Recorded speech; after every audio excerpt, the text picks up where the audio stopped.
VP Shatima embarks on two-day visit to Sweden, represents Nigeria in bilateral engagements. Senate urges assistance for victims of tanker explosion in Jigawa, investigates impeachment speculation, rumored invasion on social media. NIGCOMSAT leverages advanced satellite technology to support sectors, addresses demand for reliable communication infrastructure. Hello and welcome to the News Desk at 6 on Nta News24. We are live in Abuja. I am Olajide Bello. Vice President Kashim Shettima has departed Abuja for Sweden on a two-day visit to represent Nigeria in bilateral engagements with the Scandinavian nation. In a statement by the Senior Special Assistant to the President and Media and Communications Office of the Vice President, Stanley Nwakocha, said this is at the instance of President Bola Tinubu during the working visit. The Vice President will engage in high-level bilateral talks with key government officials, including a meeting with Crown Princess Victoria of Sweden and the Swedish Prime Minister. Shettima will use the visit to explore opportunities for strengthened collaboration between Nigeria and Sweden in areas such as ICT, innovation, education, digitalization, sustainable transport, mining and agriculture. The Vice President will also meet with Noxen, a Stockholm-based venture capital impact investor, which recently launched Noxen22, a $205 million tech investment fund for Africa. While in Sweden, Shettima is also expected to articulate Nigeria's economic vision and the reforms being undertaken by the administration to create a business-friendly environment in Nigeria for investors. The Vice President is expected back in the country on Saturday. In the wake of the tanker explosion in Jigawa State that claimed over 100 lives, Vice President Kashim Shettima has announced immediate federal government intervention and called for a comprehensive review of fuel transportation safety protocols across Nigeria. The Vice President, on behalf of President Bola Tinubu, expressed sorrow for the families who lost loved ones in these tragic incidents and pray that Almighty God grant them the fortitude to bear the tragedy which occurred in Mejia has thrown the entire nation in grief. The Vice President has directed the immediate deployment of the National Emergency Management Agency personnel and resources to Jigawa State. He commended first responders and medical personnel for their tireless efforts, stating their dedication exemplifies the best of nation spirit. Mejia town is full of capacity as people trooped in from neighboring towns to participate in the burial of departed souls following the petrol tanker explosion last night in the town. Muhammad Musa Askira reports. Mejia town is full with people coming in from different parts of neighboring villages and towns to condole with the residents over the fire disaster that affected over 200 people. Eyewitnesses say the fire was not from the petrol tanker but from the activities of those rushed in to fetch the spilling fuel on the ground. Governor Umar Namadi, who describes the incidents as a test from God and residents must take it in good faith, notes that the state will continue to sensitize people on the danger of such incidents whenever it occurs.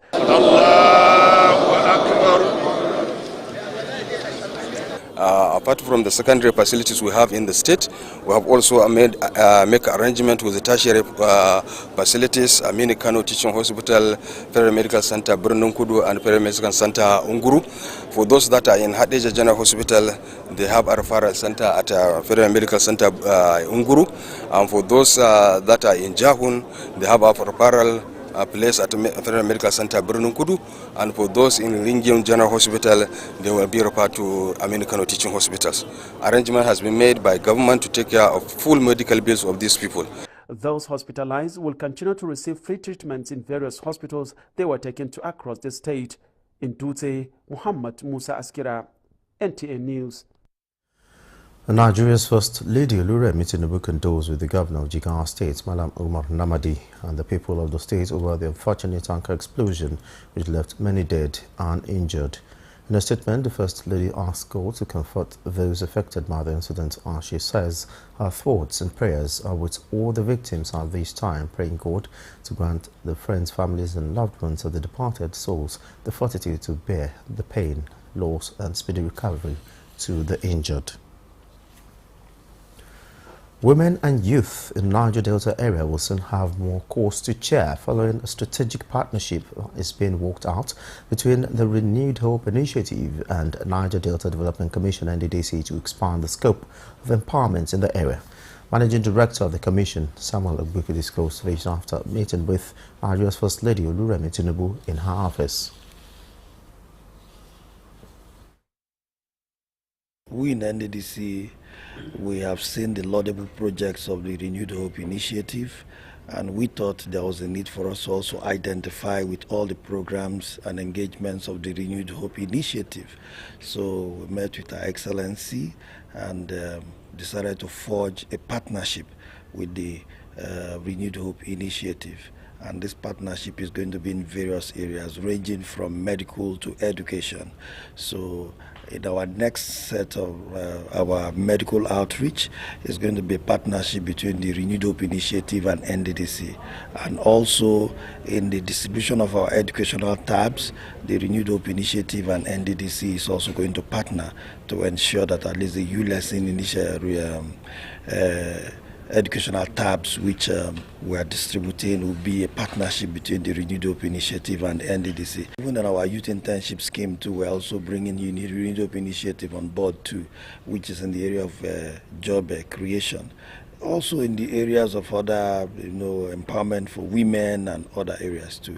So our team and the team of the Renewed Hope Initiative are going to be meeting very soon to also, expand most of these areas of collaboration. I think it is good news for women and youth in the Niger Delta because, the Renewed Hope Initiative has that human face, which we also want to partner with to expand the scope of what we are doing in the Niger Delta for the women and the youths. Analyzing 1 year of the Renewed Hope Initiative, RHI Pet Project of Nigeria's First Lady, Senator Oluremi Tinubu, guests on Good Morning Nigeria say the initiative has contributed immensely to the growth and development of the country, especially as it relates to bringing the government closer to the people. Alika Opanachi-Arua reports. Summarizing some of the achievements of the Renewed Hope Initiative of the First Lady in the last 1 year, the guest said a lot has been done, like the Every Home a Garden initiative, enrollment of out-of-school children, empowerment program, and the food truck initiative. She reaches out to the communities, the vulnerable, the less privileged. Case in study, Nanaberry Orphanage. That orphanage is one that in your opening report, we saw some of the children singing. Those children have a new lease of life now. We have the state coordinator, we have the local government coordinators, we have the social mobilizer, and we have the organization like National Council of Women's Society. And the idea behind that is to make it inclusive.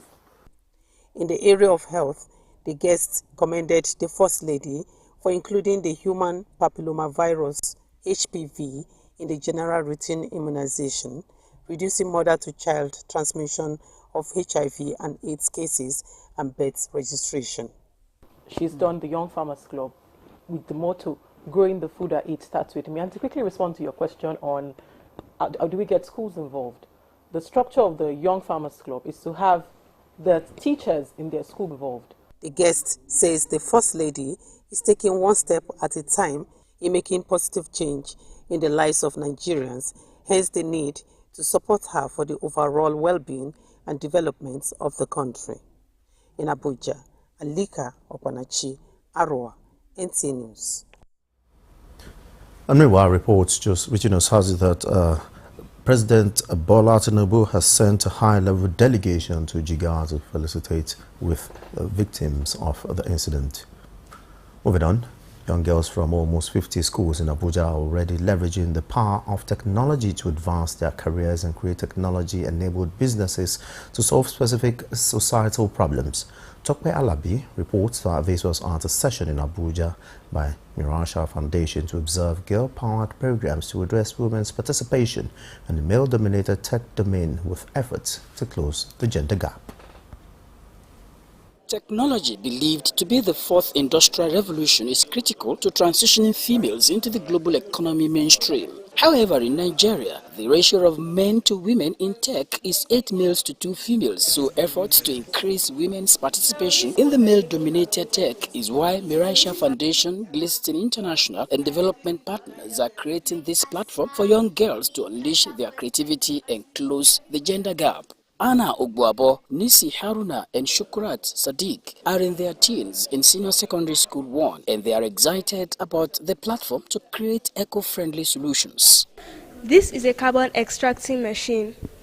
So its purpose is to suck in air with carbon dioxide. Even though women are just backbones, I learned that it's okay if we can show out our talents, and our talents can actually help to make a better future. With the help of our mentors and our teachers, we plan to go higher levels and learn more while going those steps and improve our knowledge and our skills on technology and help change the world eventually. They are more empathetic to majority of our solutions, whether it comes in security or it comes to agricultural problems that we have. I think they come up with smarter ideas, simple but smarter ideas that are workable, that are sustainable. They have really done well, and we expect, our main aim now is to see how we can scale up those presentations they have made. They can explain principles, uses, and they know the defects, so it's just building on what they have in them.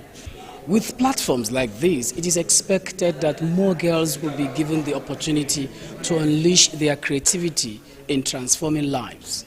In Abuja, Tope Alabi, Nta News. Nigeria Communications Satellite Limited is leveraging its advanced satellite technology to support sectors such as agriculture, healthcare and education by providing robust connectivity with a view to driving efficiency and innovation. Chief Executive Officer, Nigeria Communications Satellite Limited, Najcomsat Egete Dehen, highlighted this at a press engagement to unveil 2024 Nigerian Satellite Week in Abuja. Olusheye Adiago has details. Nigerian Satellite Week, a maiden national event to highlight how the satellite and space industry, especially on communication, remains a driving force behind the nation's sustainable development via diverse industries and initiatives. We want to work with rural operators to provide connectivity in rural areas. Nightcomsat says it is using the week to unpack the transformative potential in satellite technology for Nigeria, extolling advancements in the nation's satellites with increased channels of over 100 and targeting continued improvements in services to Nigerians. We have been fortunate under the Renewed Hope agenda to work for the President Bola Ahmed Tinubu. And since taking office, we've started making some changes into the inherent operational issues we found in Nightcomsat. But we realized that even though we are fixing the infrastructure and the technology, people are not aware. That's one of the big challenges we face, awareness of the nation's asset and what that asset can do. How many people know that we have a satellite called Nightcomsat 1R in space? How many Nigerians know the value that satellite is for us as a nation? Very few. So that's for us is one of the biggest challenges we face. A lot of people are not even aware of our product, our services, what a satellite can do, how we can impact our economy. And that becomes a challenge. If you're not aware, you cannot use. There's a lot of new innovation going on in the satellite industry. People are beginning to weaponize satellite technology. We are showing Nigerians that one, our satellite technology is going to be one of the best that will protect you, your integrity, your data, and then we can leverage on our satellite technology to empower rural areas. The 2024 Nigerian Satellite Week is themed Empowering Nigeria's Digital Future, Innovations in Satellite Technology and Entrepreneurship. In Abuja, Olusheye Adiagbo, Nta News. You're watching the news desk at 6 on Nta News24. More reports when we return.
Thanks for being there. Meanwhile, the Nigerian Institute of Electrical and Electronic Engineers is engaging stakeholders on the need to put in place proper regulations that will guide the functioning of the emerging technologies ecosystem in the country devoid of negative consequences. Dr. Alabi reports that this is coming at the 20th edition of the Institute's International Conference and Exhibition on Power and Telecommunications in Abuja.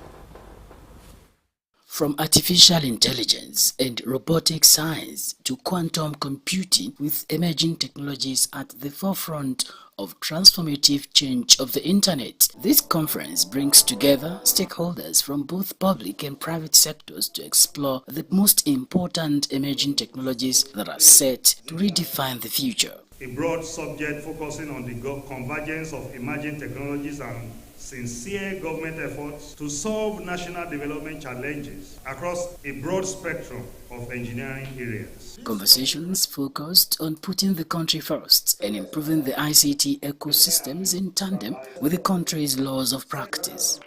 How do we ensure that these technologies benefit everyone rather than deepening inequality? Together, we can harness the power of emerging technologies to create a more inclusive, secure, and prosperous Nigeria. Applying an adaptive regulation, it means we apply a little shift from regulate and forget. They will assume their position as a member of the regulatory ecosystem in engineering in Nigeria. By this time next year, we should be hearing of new policies of government. We should be hearing of new laws passed at the National Assembly that will help Nigerians, especially engineers. It's now an act of the Federal Republic, Chartered Institute of Electrical and Electronic Engineering in Nigeria. With that, we're going to ensure we pursue the goals of this conference to ensure there is an impact on the larger society. The major ones are at the end of the day, we will know about the new developments in electrical, electronic engineering, in communications. It's the 20th edition and 40th anniversary of the Institute, and it was a time to also honor and recognize members for their outstanding contributions to the profession. As Nigeria deals with emerging technologies ecosystem, conversations at this conference insist their risks and challenges must be mitigated to fully harness its potentials. In Abuja, Tokwe Alabi, Nta News. The House of Representatives has passed a resolution urging the executive arm of government to hasten the submission of the 2025 appropriation bill to the National Assembly for consideration. Adopting a motion by Representatives Clement Jimbo, the House noted the need to present the medium-term fiscal policy framework as stipulated in the Fiscal Responsibility Act 2007. The House further notes that Section 11, subsection 1b, stipulates that the federal government must, not later than 4 months before the commencement of the next financial year, cause to be prepared and laid before the National Assembly and entered for the next 3 financial years. Further worried that the time the National Assembly requires to exercise its functions as enshrined in Section 88, subsection 2b, is technically being taken away by the non-compliance of Section 11b of Fiscal Responsibility Act by the Executive. And giving a time frame to go ahead and get these budgets passed within a month, just like what happened last year, Mr. Speaker, is going to affect our oversight functions. The last budget, like we rightly noted, we were almost rushed. In fact, we were rushed into concluding that budget. And that is what we want to avoid. We must have the full time to examine the details. The full time. Those in support of this motion should say aye. Those against should say nay. That is it. This motion is referred to the Committees on National Planning and Economic Development, Appropriation and Finance for further legislative action, and they are given 2 weeks to report back to the House. Plenary received the report of its Committee on Peace Affairs on the bill for an act to amend the Nigeria Police Act 2020 to review the service years of police personnel.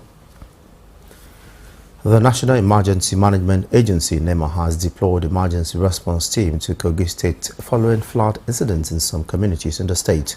Director General of NEMA, Zubaida Umar, said the agency has also deployed mobile water purification equipment to help in providing emergency portable water for the impacted families. A statement from the Public Relations Office of the agency, Manzo Ezekiel, record that NEMA had recently alerted states identified to be at risk of flooding to be prepared ahead of any eventuality.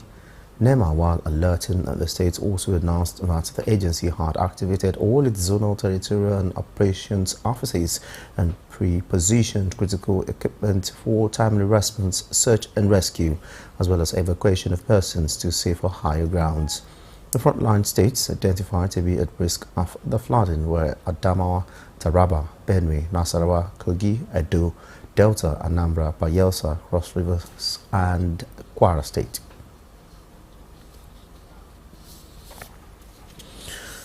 You're watching the news desk at 6 and Nta News24. More now, let's take the highlights of the news. Vice President Shatima embarks on two-day visit to Sweden, represents Nigeria in bilateral engagements with the nation.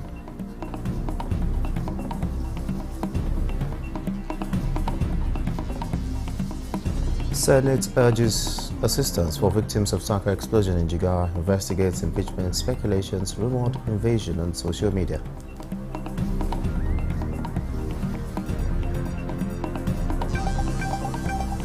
Night Concert leverages advanced satellite technology to support sectors, addresses demand for reliable communication infrastructure.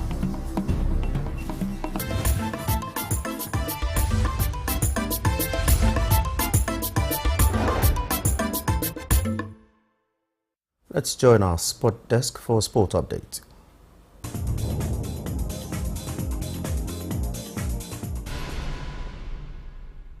The Nigeria Under-17 Women's National Football Team, the Flamingos, will kick off their 2024 FIFA Under-17 Women's World Cup campaign against New Zealand later today at the Cibao Stadium in Dominican Republic. The game will kick off at 9 p.m. Nigeria time. Nigeria played in Group alongside host Dominican Republic, Ecuador and New Zealand, enters the tournament with high expectations after their impressive third-place finish at the 2022 edition in India. Head coach Bankole Olowokere says his team will go all out for maximum points against New Zealand. We are going to be here to the end. We have a slogan. I remember we always have a slogan. We refuse to go back home empty-handed. We are not going back home empty-handed. We want to get something back home. Whatever it comes, just believe in us that we are going to make you happy and we're going to bring something back home. Flamingos rounded off their 10-day intensive campaign in Santiago with a 1-1 draw against Mexico in a friendly on October 8. After the opening game, the Flamingos will face Ecuador on October 19 and Dominican Republic on October 22 as they push for qualification to the knockout stages. Meanwhile, Nigeria's Waheed Enito Oshodi has been unanimously elected as the 6th president of the African Table Tennis Federation, ATTF. This was disclosed during the elective annual general meeting held at the African Union headquarters in Addis Ababa, Ethiopia. Oshodi becomes the second Nigerian to lead the continental body, following Segun George, who served from 1988 to 1996. As the executive vice president of the International Table Tennis Federation, ITTF, Oshodi will succeed Egypt's Khalid, who completed 3 terms as ATTF president.